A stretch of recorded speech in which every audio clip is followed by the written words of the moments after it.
A gaskiya Shamsiya bata kyauta maka ba, gara ma ka rabu da ita tunda ba son ka take yi ba. Kan bala'i, to zan zama tamkar raƙumi da akala akan Shamsiya, ya zamana ma ita take rike da akalar tawa, ta dinga sarrafa ni yadda take buri da muradi, domin na san ba za ta taɓa cutar da ni ba abokina. Abokina? Babanta baya son ka, danginsu gaba ɗaya ba sa yin ka, ta za a yi ka same ta, haba don Allah ka tausaya wa kanka mana. Ni fa na rantse da sarkin da yake busa numfahi, yadda so bai tausaya min ba, ni ma ba zan taɓa tausaya wa kaina ba. Ina son Shamsiya ko garin ba kowa Kur'ani. Ka sani fa iyayenta masu kuɗi ne kuma 'yan boko.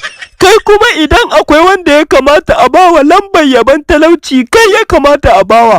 Amma ka bi ka dage a kan ta, haba. Ka dalla can kauce, talauci da arziki na Ubangiji ne, ni kaina bana cire tsammani a kaina. Oke, aiko ba zan sake baka shawara ba. Ƙarshenta ma ka zo ka ce baƙin ciki nake yi maka. Sai ka ji abokina, idan da Shamsiya ba ta so na, ba za ta taɓa kawo min abincin nan ba. Hamsi, ni ban ce Shamsiya ce ta kawo abincin nan ba. Kawai dai an ban kula in kawo. Kai a nan wane ne Shamsu Tigo? Wa Hamsu? Gani na. Wata yarinya ta zo da saurayinta sunanta Shamsiya.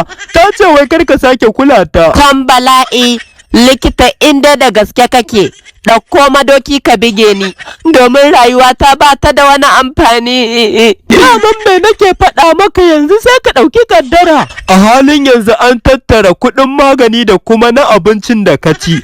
Naira 500 ne. Babu shakka sai ka biya su. Likita, cewa fa ne ka ɗauko ƙaton madoki ka bige ni, ba na son rayuwar. Ni ne zan biya. Barni in bige hege.